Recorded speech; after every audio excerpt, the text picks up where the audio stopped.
मित्रों नमस्कार। आशा है कि आप अच्छे होंगे, आपका दिन खुशी से बीते। इसी के साथ हम इस वीडियो का शुभारंभ करते हैं। दोस्तों एक चीज़ आज हम बताएंगे जिहाद के बारे में, क्योंकि इस्लाम किसी गैर मुस्लिम के साथ दोस्ती का कोई कॉन्सेप्ट है ही नहीं। तो मुलायम सिंह यादव, अखिलेश यादव, चंद्रशेखर रावण और दूसरे लोग जो हिंदू मुस्लिम भाईचारे की बात करते हैं, कांग्रेसी, वामपंथी, ये क्या मुसलमानों के मामा लगते हैं? जो मुसलमान इनकी बात मानेंगे, मुसलमान कुरान की बात मानेगा या अखिलेश की बात मानेगा? ये कौन से मामा हैं इनके, या कौन से फूफड़ जी लगते हैं इनके? फूफड़ जी तो लगने से रही, मामा ही लग सकते हैं, क्योंकि तलवार के डर से जिन लोगों ने अपनी बेटियां और बहनें मुसलमानों को सौंप दी, वो लोग ही मामा लग सकते हैं। और जो भाईचारे की बात करते हैं, इस्लाम में कोई भाईचारा नाम की चीज़ नहीं है, बल्कि इस्लाम तो कहता है कि पूरी दुनिया में हमेशा गैर मुस्लिमों के खिलाफ एक वार, एक युद्ध है, और जिसको कि हम जिहाद के नाम से जानते हैं।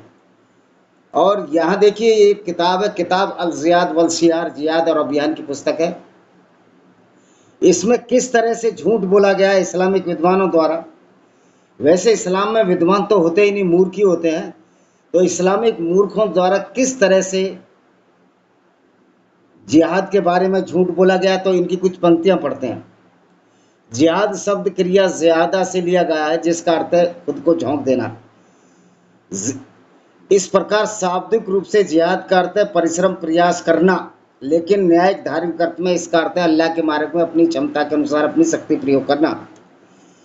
तो भाई अल्लाह का मार्ग कौन सा है? अल्लाह का मार्ग तो वही लूट का मार्ग है जो मोहम्मद ने बताया मुसलमानों को। और अल्लाह तो है ही नहीं, अल्लाह तो झूठा है, काल्पनिक पात्र है जो मोहम्मद ने गढ़ा। तो ये जो अल्लाह का मार्ग है, ये तो वही मार्ग है जो गुंडागर्दी का भरा मार्ग है, जो गैर मुस्लिमों को कत्ल करने का मार्ग है। इनका आगे पढ़ पढ़ के सुनाएंगे।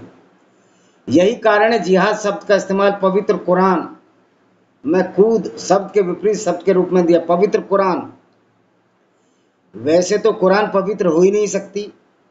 जो लोगों को कत्लो गारत की बात करे, वो किताब पवित्र नहीं, अपवित्र है और रद्दी की टोकरी में फेंकने लायक है, क्योंकि ये पूरे गैर मुस्लिमों के साथ अन्याय करती है।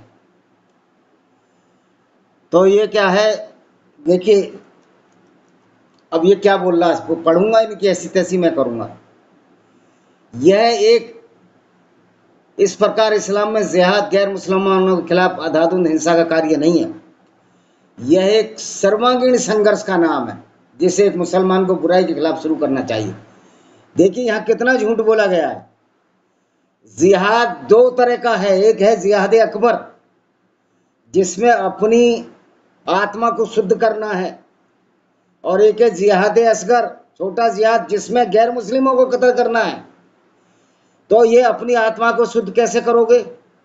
जब आपका अल्लाह बकरों की कुर्बानी पर खुश होता है, बकरों के खून पर खुश होता है, और ये कहता है कि मेरा खून तुम तक नहीं पहुंचता, मेरे तक नहीं पहुंचता बकरे का खून, लेकिन तुम्हारी भावनाएं पहुंचती हैं। तो ये कैसा अल्लाह है जो गैर मुस्लिमों के कत्ल में खुश होता है, और जानवर, बकरे, गाय, ऊंटों की कुर्बानी में अल्लाह खुश होता है? तो इस अल्लाह से आपको उम्मीद है कि कोई अच्छा काम करेगा? इस अल्लाह से उम्मीद है कि मुसलमान अल्लाह की सुन्नत को मानकर कोई अच्छे इंसान बन जाएंगे? ये हो ही नहीं सकता। आगे क्या लिखता है देखिए। तो मैंने दो तरह के जिहाद बताए, ये सिर्फ जिहाद अकबर की बात कर रहा है। इस्लाम में किताल भी पागलपन की क्रूरता का कार्य नहीं है, बिल्कुल है, किताल पागलपन की क्रूरता का कार्य है। इस्लाम लोगों को बहसी और दरिंदा बनाता है। इस्लाम कहता है कि हमको इस्लाम फैलाना है, चाहे उनको किया जाए, चाहे उनसे गुंडा टैक्स जजिया वसूल किया जाए। तो इस्लाम का अल्लाह एक गुंडागर्दी का पर्याय है। हालांकि अल्लाह काल्पनिक है, लेकिन एक पपिट, एक कठपुतली तो मोहम्मद ने खड़ी की कि इस अल्लाह के नाम पर जितनी गुंडागर्दी हो हम सब करेंगे, और उसने किया, और जिहाद असगरी किया। जिहाद अकबर का कोई मतलब ही नहीं। आत्मा की आप शुद्धि कैसे करेंगे जब आप अल्लाह के नाम पर जानवरों को कत्ल करते हैं, गैर मुस्लिमों को इस्लाम के नाम पर कत्ल करते हैं? तो सही बोला था असीम मुनीर पाकिस्तान का जो जर्नल है कि बिल्कुल हिंदुओं से तुम अलग हो, क्योंकि तुम इतने नीच कुत्सित और घृणित कार्य करते हो और ऐसे पैगंबर को मानते हो जो सर्वांगीण रूप से एक दैत्य था, एक विकराल राक्षस था, जिसकी विचारधारा आज पूरी दुनिया को खत्म कर रही है। जब एक राष्ट्र दूसरे के, अब ये बोलता है इसके अपने भौतिक और नैतिक कार्य हैं, याति आत्म संरक्षण और दुनिया में नैतिक व्यवस्था का संरक्षण करना। तो क्या आप नैतिक व्यवस्था का संरक्षण ऐसे करेंगे कि आपका पैगंबर काम वासना की पूर्ति के लिए औरतों को लूटता था, उनके साथ बलात्कार करता और करवाता था, गैर मुस्लिमों के पूरी जिंदगी काफिले लूटता रहा, यही नैतिकता है? लोग कहते हैं अगर आप नास्तिक हो जाते हैं तो आपकी क्या नैतिकता होगी। नास्तिक होने से ये समझ में आ जाता है कि इंसान इंसान होता है, कोई हिंदू और मुसलमान नहीं होता। अगर दुनिया को कोई बनाने वाला भी है तो वो ऐसा है जो सबके साथ न्याय करेगा, अन्याय नहीं करेगा। लेकिन एक मुसलमान बनने के पश्चात एक इंसान अन्याय करने लगता है। सही मायने में देखा तो इस्लाम में कोई मॉरल वैल्यूज ही नहीं है। जहां अपनी औरतों को हलाला के नाम पर दूसरे आदमी के पास इंटरकोर्स करने के लिए भेज देते हो, जहां जिस्मों की नमाइश लगा दी जाती हो, तो उसमें नैतिकता क्या है? इस्लाम में नैतिकता नाम की कोई चीज़ नहीं है। इसलिए इस्लाम के लोग नैतिकता के बारे में चर्चा ना करें, ज़्यादा अच्छा होगा, क्योंकि इस्लाम का कोई भी कानून मॉरल वैल्यू पर खरा नहीं उतरता। यह हिंसात्मक विचारधारा, क्रूर विचारधारा, औरतों की बेइज्जती करने, उनकी इज्जत लूटने की विचारधारा है, जिसको हम इस्लाम कहते हैं। मुझे समझ में नहीं आता यूनाइटेड नेशन ऑर्गेनाइजेशन क्यों नहीं इन इस्लामिक कंट्रियों पर बैन लगाता, और उन देशों में जहाँ कुरान की शिक्षा पढ़ी और पढ़ाई जा रही है उनको डॉलरों की मदद करता है।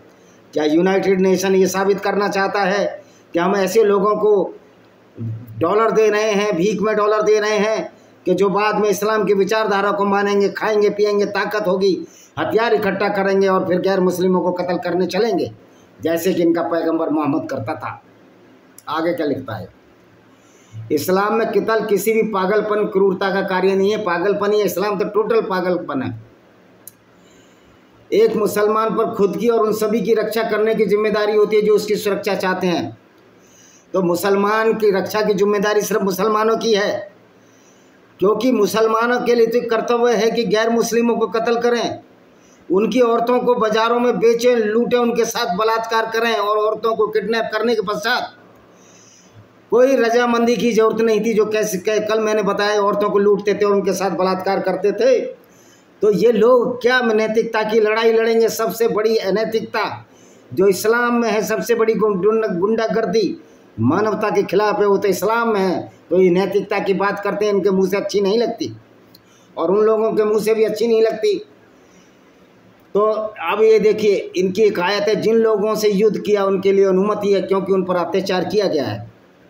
मोहम्मद पर कोई अत्याचार नहीं किया था। मोहम्मद उल जलूल बातें करता था, मक्का की 3 देवियां लात, अल मन्नात, अल उज्जा को गालियां देता था, इसलिए मक्का से इसको मदीना खदेड़ा गया। ये तैफ में भी गया जहां पत्थर मारकर इसको भगा दिया गया। इस तरह के गंदे आदमी के साथ यही सलूक करना चाहिए था ये। और मक्का के आदमी अगर चाहते तो मोहम्मद ने 10 साल में 86 मुसलमान बनाए थे, इसका वहीं कत्ल कर दिया जाता, लेकिन कत्ल नहीं किया। इसके चाचा अबू तालिब से भी शिकायत की कि मोहम्मद उल जलूल और बेवकूफ़ी बड़ी बातें करता है, तो अबू तालिब की भी बात नहीं मानी, इसलिए इसको मक्का से मदीना जाना पड़ा।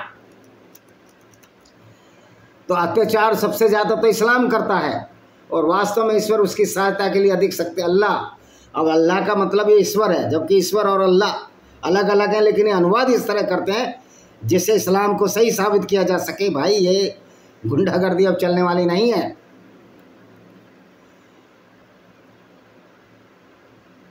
तो वास्तव में अल्लाह उनकी सहायता के लिए अधिक शक्तिशाली है। कौन के लिए? ऐसे पैगंबर के लिए जो लुटेरा था, जो झूठ बोलता था कि मैं बुर्राक नाम के एक जानवर पर वहाँ अल्लाह से मिलने गया, और जबकि बुर्राक नाम का जानवर, मेरा तो मास्टर डिग्री है जूलॉजी में, मेरा नाम है विजय कुमार और मेरी मास्टर डिग्री है MSc जूलॉजी। मैंने कहीं नहीं देखा कि इस तरह का कोई जानवर है। तो इस तरह के इनके बेड़े गर्क हुए हैं कुरान में। कुरान ने मोहम्मद जो इनके मुसलमानों के बेड़े गर्क करके गया, इनको ये समझ में जब आएगी, जब ये सच्चाई की तरफ मुड़ेंगे। मोहम्मद इनके दिमाग की ताला लगाकर उसकी चाबी भी अपने साथ ले गया। साफ साफ कुरान में अपने मुंह से आयतें हैं। ये आयतें कोई अल्लाह वल्लाह की नहीं है, अल्लाह काल्पनिक है।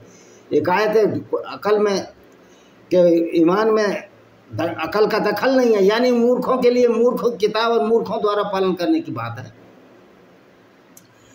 जिन लोगों से युद्ध किया जाए उनके लिए अनुमति है, क्योंकि उन पर अत्याचार किया गया है और वास्तव में इसमें उनकी सहायता अल्लाह के लिए सहायता के लिए शक्तिशाली है। मोहम्मद पर कोई अत्याचार नहीं किया था। अब ये लिखता है, ये आयतें इस तथ्य के रूप में स्पष्ट कहती हैं मुसलमानों को न तो क्षेत्र पर कब्जा करने के लिए, नहीं सत्ता और प्रतिष्ठा के दुश्मन के खिलाफ हथियार उठाने की अनुमति दी गई है। उन्हें ऐसा करने की अनुमति इसलिए दी गई क्योंकि मक्का के लोगों की मनमानी कारण उनका अस्तित्व ही मुश्किल हो गया था। पवित्र कुरान ने इस बात को पवित्र नहीं अपवित्र कुरान ने निम्नलिखित आयत में स्पष्ट किया है। देखिए, पहली बात तो है कि मुसलमान पूरी ज़मीन अल्लाह की मानता है, और जब पूरी ज़मीन अल्लाह की पूरी दुनिया में इस्लाम फैलाना है तो ये कब्जा करने की भी अनुमति देता है। अगर कब्जा करने की अनुमति नहीं थी तो गंगा जमनी तहजीब जिसको ये बोलते हैं, अखिलेश यादव जो अपने को अल्लाह से भी बड़ा समझता है, चंद्रशेखर रावण जो अपने को अल्लाह से भी बड़ा समझते हैं, अल्लाह काल्पनिक है, अल्लाह से तो कोई भी बड़ा हो सकता है। अल्लाह से तो हमारे घर का कुत्ता भी बड़ा है, घर का चूहा भी बड़ा है, क्योंकि उसका अस्तित्व है। अल्लाह का कोई अस्तित्व नहीं है। और अगर अल्लाह का कोई अस्तित्व भी होता तो ये अल्लाह तो जूते मारने लायक है। ये तो पैर की जूती के नीचे रखना चाहिए ऐसे अल्लाह को, जो कत्लो गारत फैला रहा है। तो इस्लाम में युद्ध उन लोगों की स्वतंत्र, ये देखो आयत है, आयत नंबर 75 है। और क्या तुम्हें ये कारण नहीं कि उन मजलूम पुरुषों, महिलाओं, बच्चों से युद्ध नहीं करते जो कहते हैं हमारे रब हमें उस बस्ती से निकाल जिनके लोग अत्याचारी हैं, और हमारी ओर से एक मित्र प्रदान कर, हमें अपनी ओर से सहायक प्रदान कर। तो मोहम्मद ने ही लोगों को निकाला। मोहम्मद ने मदीना में 7 कबीले थे, 7 में 3 बड़े थे, 4 छोटे थे, 7 कबीलों को ख़त्म कर दिया मोहम्मद ने। आपको बनु करेजा कबीले का तो मालूम है, जिसको मोहम्मद ने मदीना से खदेड़ा और उसको खैबर की घाटी में जीने के लिए मजबूर किया। वहाँ भी उसका पीछा नहीं छोड़ा। 700 से 900 लोगों को उसने जिंदा कत्ल किया और उसके बाद उनकी औरतों के साथ बलात्कार किए और करवाए और उनको नजद के बाज़ारों में भेज दिया। तो ये पैगंबर था जो औरतों को लूटता था। तो आप समझते हो काल्पनिक अल्लाह के नाम से जो आयतें लाया, उससे साबित होता है कि मोहम्मद तो हिटलर से भी बड़ा खतरनाक था। मोहम्मद से बड़ा कोई शैतान नहीं है। जो लोग ईमान लाए वो अल्लाह के मार्ग में लड़ते हैं। ईमान लाए मतलब मूर्खता लाए। जो मोहम्मद की झूठी बातों को माने के चांद के 2 टुकड़े कर दिए, वे अल्लाह के मार्ग में लड़ते हैं। जो इनकार करते हैं शैतान के मार्ग में लड़ते हैं। जो इनकार करते हैं, जो इस्लाम को नहीं मानते, वही अच्छे हैं। इस्लाम का तो फरिश्ता भी शैतान है, जिसको जिब्रील के नाम से तुम जानते हो। वो ही तो ऐसी आयतें लाता था जो अपने दत्तक पुत्र की पुत्रवधू को नंगा देख मोहम्मद ने उसके साथ शादी कर ली। और एक आयत ले आया कि जो दत्तक पुत्र है उसकी पुत्री पुत्रवधू नहीं है, और इसने उसके साथ मुबाशरत की, इंटरकोर्स किया। कितने शर्म की बात होगी इसके दत्तक पुत्र जैद बिन हरीत की, जिसको कि इसने गोद लिया था खदीजा के ज़माने में। वो जब अपनी पत्नी को अपनी माँ के रूप में देखता रहता होगा। ये है मॉरल नैतिकता। इस्लाम में नैतिकता नाम की कोई चीज़ नहीं है। जो ये पूछते हैं नास्तिकों में तुमसे बहुत ज़्यादा नैतिकता है। नास्तिकों के पैरों की धूल ये पैगंबर भी नहीं और अल्लाह भी नहीं है। ये पैगंबर तो उन लोगों के पैरों की धूल भी नहीं है जो इंसानियत को मानते हैं, क्योंकि इस्लाम का अल्लाह इंसानियत को नहीं मानता। असीम मुनीर, तुम भी उसी राक्षसी प्रवृत्ति की देन हो जो पाकिस्तान का जर्नल है। तुम नंबर 1 के मूर्ख और डफर हो। तुम वैसे कहने को जर्नल हो, इसलिए तुम्हारी पाकिस्तान की आर्मी 4 बार इंडिया ने हराई और हर बार हारेगी। क्यों? ना कोई अल्लाह है और तुम्हारी जो विचारधारा है मूर्खतापूर्ण और पागलपन पर आधारित है। असीम मुनीर तुम पागल हो, हामिद मीर तुम पागल हो, हसन निसार तो पक्का पागल है। ये वो लोग हैं जिनकी परनानियों परदादियों के साथ बलात्कार हुए और उससे जो पैदा हुए इनके पुरखे, उनसे ये औलाद पैदा हुई। ये गंदा खून जो तुम्हारी नसों में बह रहा है, जो इस्लाम की गुंडागर्दी की वजह से तुम्हारी माँ बहनों दादियों नानियों के साथ बलात्कार हुए, उसके तुम बहन हो, उसका तुम रिजल्टेंट हो। अतः तुम शैतान के मित्रों से लड़ो। तो शैतान, सबसे बड़ा शैतान तो अल्लाह है, सबसे बड़ा शैतान तो मोहम्मद है। तो क्यों ना मोहम्मद के खिलाफ पूरे गैर मुस्लिमों को इकट्ठा होना चाहिए। इस विचारधारा से लड़ो। वास्तव में शैतान की चाल बहुत कमज़ोर है। आयत 76 कहती है शैतान की चाल नहीं, तुम्हारी चाल बड़ी कमज़ोर है। हमने साबित कर दिया है कि इस्लाम एक झूठ की और पाखंड की बुनियाद पर खड़ा है। जिसमें अल्लाह के नाम पर मोहम्मद और उसके साथी और उसके बाद के मुसलमानों ने जो गुंडागर्दी की, उसके कहीं अनंत उदाहरण नहीं मिलता। हिटलर भी तुमसे बहुत अच्छा है। अब ये क्या बोलता है? यह स्पष्ट हो चुका है कि जो लोग आत्म प्रशंसा या कमजोरी के लिए, कमज़ोरों के शोषण के लिए लड़ते हैं, वे वास्तव में शैतान के मित्र हैं। तो कमज़ोरों के शोषण के लिए तो इस्लाम लड़ता है। इस्लाम ही कमज़ोरों को कत्ल करता है। ये वाहिद वो कौम है इस्लाम को मानने वाले मुसलमान जिन्होंने 8 साल के बच्चे को किडनैप किया है। यहूदी बच्चे को अभी भी वो हमास के कब्जे में है। तो इन लोगों के तो बेड़े गर्क हुए हैं। शैतान खुद हैं, बात दूसरों पर करते हैं। अब ये बताइए, जो मोहम्मद लड़कियां लूट ले और बाज़ारों बेच ले, वो शैतान है? लोगों को कहने की हिम्मत होनी चाहिए, और हिम्मत आ रही है। अब मौलाना हो, तुमको भी ये तो अब मौलाना हो, इस्लाम के पैरोकारों, आपको भी समझ लेना चाहिए, सरतन के जुदा के नारे चलने वाले नहीं हैं। और मैं गैर मुस्लिमों से जो मानवता के लिए लड़ाई लड़ रहे हैं, और उन मुस्लिमों से जो इस्लाम की सच्चाई को जानकर इस्लाम को छोड़ रहे हैं, कि लड़ाई आपको लड़नी होगी। इस्लामिक विचारधारा, इस्लाम की गुंडागर्दी से आपको लड़ना होगा, नहीं ये विचारधारा आपको लील जाएगी। मासी मुनीर से कहना चाहता हूँ, तेरा इस्लामी बंग में डाल, तब पता लग जाएगा, न तुझको अल्लाह बचा पाएगा न मोहम्मद बचा पाएगा। क्योंकि मोहम्मद एक ऐसा व्यक्ति था, एक ऐसा नराधर्म था, जिसकी वजह से पूरी दुनिया में आग और तबाही का मंजर है। सदियों से सभ्यताएं बर्बाद हो गई इस्लाम की विचारधारा से, जिसको मोहम्मद ने चलाया था। अल्लाह के नाम से पारसियों का अस्तित्व खत्म हो गया। पारसी नॉर्थ अफगानिस्तान, ईरान और इराक में बहुमत हुआ करता था। आज पारसी 3 लाख बचे हैं, जिसमें से ज़्यादातर भारत में रहते हैं। यह है इस्लाम का गुनाना रूप, ये है इस्लाम की विचारधारा, जिसको ये कहते हैं कि मोहम्मद की सुन्नत पर चलना चाहिए। नबी की सुन्नत बहुत अच्छी है। अकर्रम मुकर्रम का एक पठान है, जो कि बुगरासी के आसपास कहीं बुलंदशहर में रहता है। वो कहता है कि नबी की सुन्नत पर चलो। ऐसे लोगों से बचो जो लोग कहते हैं कि नबी की सुन्नत पर चलो, क्योंकि ये लोग उसी सुन्नत को मानेंगे जो मोहम्मद करता था, यानी कि पेशेवर हत्यारा, पेशेवर लुटेरा, लोगों को कत्ल करने वाला। तो ऐसे लोग कितने खतरनाक होंगे जो भी बोलते हैं कि नबी की सुन्नत पर चलो। अच्छा जी, पवित्र कुरान ने सूरह अनफाल में इस बात को स्पष्ट किया है, हे ईमान वालों, जब किसी दुश्मन से मिलो तो डटे रहो, अल्लाह को खूब याद करो ताकि तुम कामयाब हो सके। मैं पूछ रहा हूँ कि पाकिस्तान ने जब 93,000 पाकिस्तानी पतलूनें गीली हो गई थी, तो अल्लाह कहाँ चला गया था तुम्हारा? अल्लाह ने तुमको हिम्मत क्यों नहीं दी? जब तुम्हारे काबा पर अटैक हुए बार बार, अब्दुल ताहिर जन्नाती उस पत्थर को ले गया जिसको तुम चूमते हो, और उस पर लेटरिन पेशाब टट्टी करता रहा, तब तुम कहाँ थे? तब तुम्हारा अल्लाह कहाँ था? नहीं बचाया अल्लाह ने। काबा पर कितने अटैक हुए, खून खराबा हुआ, हाजियों का कत्लेआम हुआ, लेकिन ये अल्लाह नहीं बचा पाया, क्योंकि ये फ्रॉड है, ये झूठ है, अल्लाह काल्पनिक है। और ये दुनिया को बनाने वाला अल्लाह दावा करता है, तो उसको अल्लाह को ये नहीं पता, इस मूर्ख अज्ञानी अल्लाह को, कि ज़मीन चपटी है या गोल है। कुरान के हिसाब से ज़मीन चादर की तरह फैली हुई है। मैं उस मूर्ख अज्ञानी अल्लाह से पूछना चाहता हूँ, अगर है सामने आके बताए। अगर धरती चादर की तरह फैली हुई है, तो सूरज तो धरती से 3 लाख गुना बड़ा है। तो सूरज जब धरती के सामने आता है, तो पूरी धरती में एक साथ प्रकाश क्यों नहीं होता? क्यों नहीं पूरा उजाला हो जाता, पूरी ज़मीन पर दिन हो जाता? ये मूर्ख अल्लाह को ये नहीं पता था कि ज़मीन गोल है, तो जो हिस्सा सूरज के सामने आएगा उसी पर उजाला होगा, दिन होगा। तो ऐसे मूर्ख अल्लाह से आप क्या तवज्जो कर सकते हो? क्या वो आपकी रक्षा करेगा? वो है ही नहीं। ये सारी मूर्खता मोहम्मद की है, जो इनका पैगंबर था। तो आप तवज्जो करोगे कि ये पैगंबर, ऐसी जो विचारधारा है जो मूर्खता से भरी है, क्या आप इस विचारधारा को मानोगे? क्या उस पैगंबर को अपना आइडियल मानोगे? जो सारी गलत सलत बातें, झूठ और पाखंड कुरान में भर गया अल्लाह के नाम से, और औरतों की बेइज्जती बेहुरमती कर गया। 9 साल की आयशा के साथ 55 साल की उम्र में इंटरकोर्स करने वाले को पीडोफाइल कहा जाता है, जो बच्चियों का यौन शोषण करते हैं। नूपुर शर्मा ने वही बात बोली थी, वही हदीसों में लिखी है। ये बीजेपी की कायर और डरपोक सरकार ने नूपुर शर्मा को ही धमकाया, और इसी तरह इस कायर नकली जजों ने, जो सुप्रीम कोर्ट के जो सुप्रीम कोर्ट के जो बहांड जज हैं, जो कि कॉलेजियम सिस्टम की उपज हैं, ये खुद अपने आप का चयन करते हैं। उसकी वजह से नूपुर वसीम रिजवी ने जब केस लगाया, उसी पर भी जुर्माना 50,000 का लगा दिया। ये है हमारी भांड जज की व्यवस्था।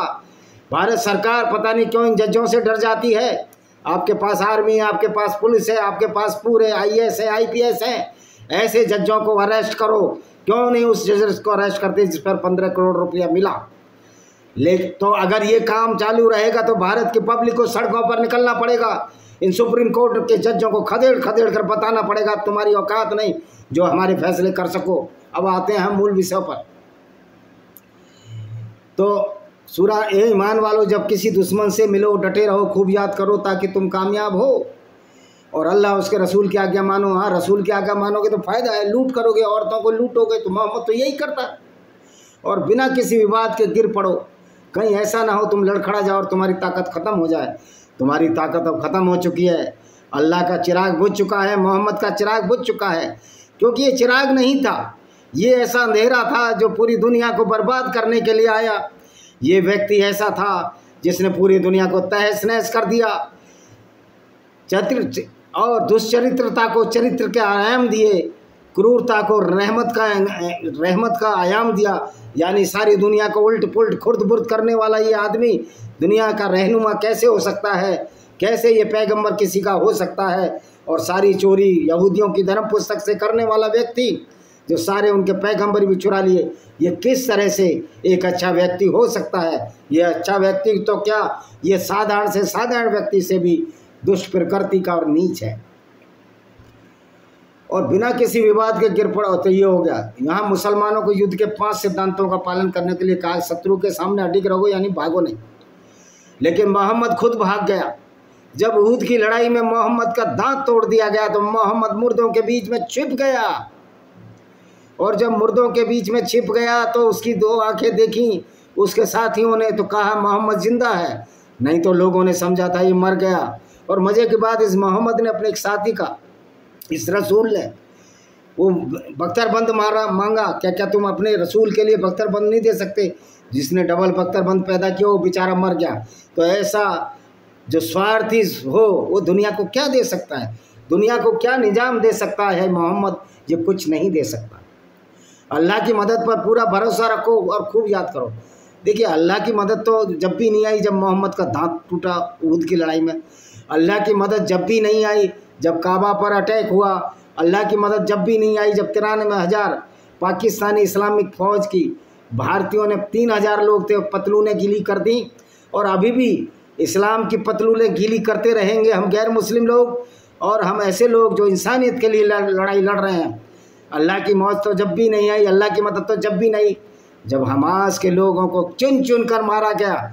इजराइल जो कर रहा है बिल्कुल सही कर रहा है। सटे साठ हम समाचार एक, दुष्ट के साथ दुष्टता का व्यवहार करो। और ये जो भारत के राजनीतिक हैं ये हिंदुओं के सबसे बड़े दुश्मन है, तुमको समझना चाहिए।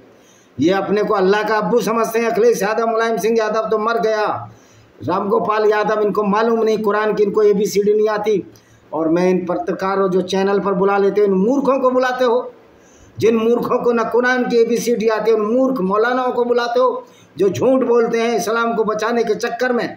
कभी नहीं बताते कि उनका पैगंबर काफिले लूटता था, बल्कि उसके बजाय इमरान खान जैसा व्यक्ति कहता है कि मोहम्मद ने काफिलों को इकट्ठा किया। मोहम्मद ने काफिलों को इकट्ठा नहीं किया, मोहम्मद ने गुंडे और बदमाशों को इकट्ठा किया और उन काफिलों पर अटैक किया जो इंसानियत की मिसाल थे। जैसे बनु कुरैजा, किसी भी यहूदी कबीले ने मोहम्मद पर अटैक नहीं किया, मोहम्मद ने ही सब पर अटैक किया।